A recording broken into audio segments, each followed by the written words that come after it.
So this little box that you see here, this Apple TV device is actually a pretty good box, and compared to the competition and other TV boxes out there, we can sort of say that this is more on the premium end, but you can make it better with a few tips and tricks, and in this video I'm going to be showing you exactly just that. What better way to begin than actually protecting your purchase? So the first thing you might want to do when you get a new Apple TV device is to actually protect the part that moves the most, which is this new Apple TV remote.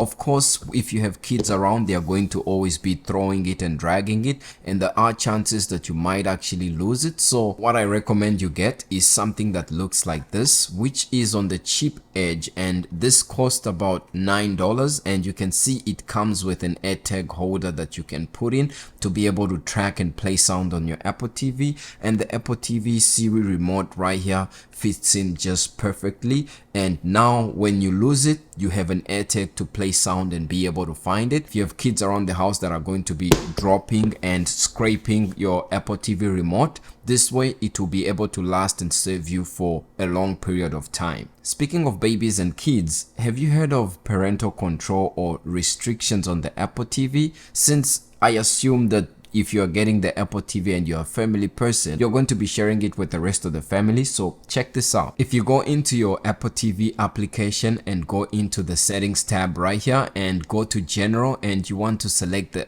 option that says restrictions right there, and now you have the ability to set restrictions for profiles. And if you enable restrictions, it will prompt you to input a passcode.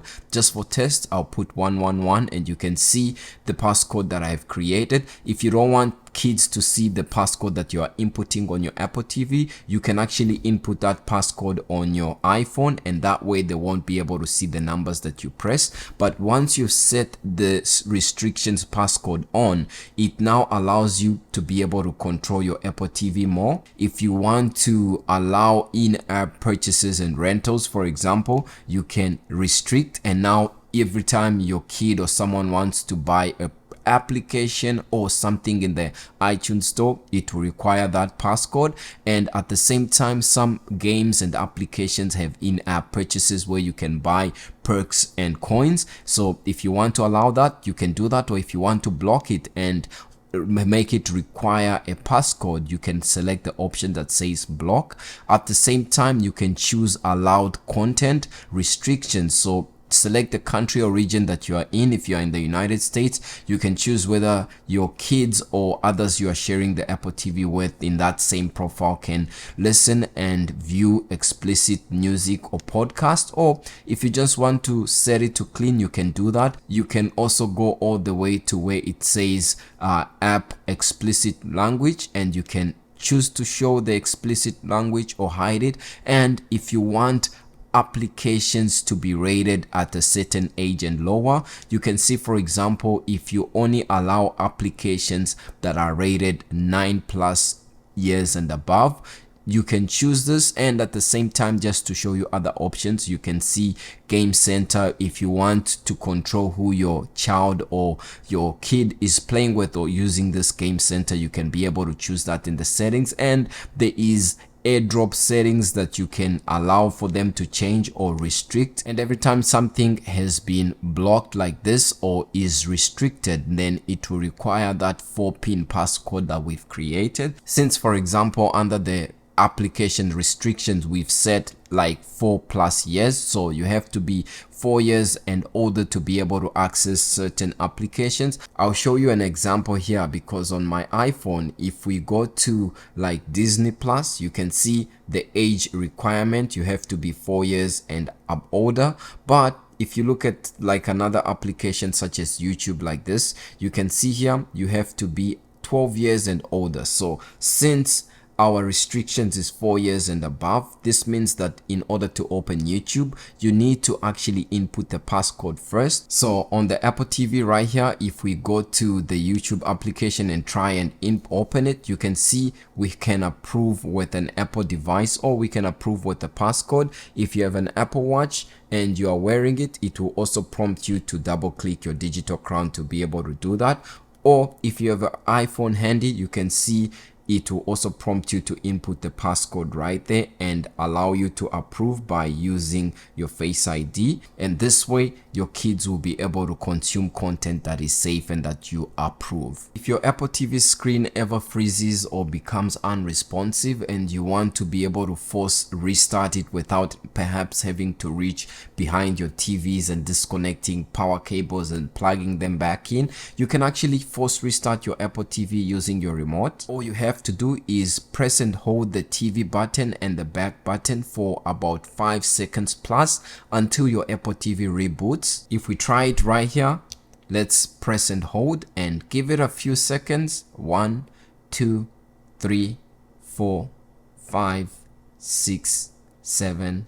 So that took about 7 seconds, and you can see it's now rebooting the Apple TV without me having to go and unplug the power cable, which frees up whatever bug or issue was causing it to freeze. And now it's responsive and I'm able to control it. The new Siri Apple TV remote that Apple actually sells with the Apple TV is really good, and if you have the old version of the Apple TV remote, I'll be happy to let you know that you don't have to stay or stick with that one. As you can see, the new Siri remote that comes with the Apple TV 3rd gen that has USB-C is compatible with more models. So right here you can see this is compatible from devices that are almost 10 years. This is the Apple TV HD, and you have all the Apple TV 4K 1st gen, 2nd gen, and the one that I have, which is the 3rd gen. So you can always upgrade your Apple TV remote and have everything as USB-C and enhance your user experience, cause the old Apple TV remote, many people were actually not a big fan of it. Speaking of remotes and devices, if you get a new Apple TV remote that won't synchronize automatically with your Apple TV, or for example if it came in the box unsynchronized, you can actually sync your Apple TV remote with your